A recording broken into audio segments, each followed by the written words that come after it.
Bonjour à toutes, bonjour à tous. Un accident dramatique sur les rails dans le Jura. C'est arrivé du côté de Plagnay en début d'après-midi hier. Un homme de 55 ans a été mortellement percuté par un TGV. La victime est morte sur le coup. Le train a dû être immobilisé plus de 3 heures, le temps d'intervention des gendarmes. Les autres TGV ont dû être déroutés sur des voies alternatives. La situation n'est rentrée dans l'ordre que vers 17h30. La piste de l'acte désespéré est privilégiée. Si vous aussi vous êtes confronté à des idées noires, vous n'êtes pas seul et vous pouvez trouver de l'aide. Appelez le 3114.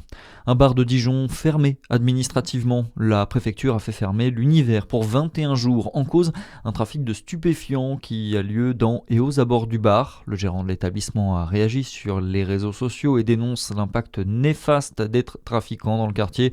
Le bar restera fermé jusqu'au 20 mai prochain. Deux garçons de 13 et 14 ans arrêtés mercredi soir à proximité de la prison de Varennes-le-Grand. Ils avaient été repérés en train de lancer des colis vers l'intérieur de l'établissement pénitentiaire. Les gendarmes ont été alertés, ils ont appréhendé les deux jeunes contrebandiers. Ils ont été placés en garde à vue et seront prochainement présentés à un juge pour mineurs.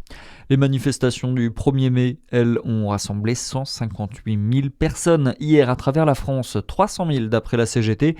Des chiffres assez similaires à ceux de l'an dernier. Pendant ce temps, le RN, lui, avait donné rendez-vous à ses militants à Mâcon pour sa traditionnelle fête de la nation.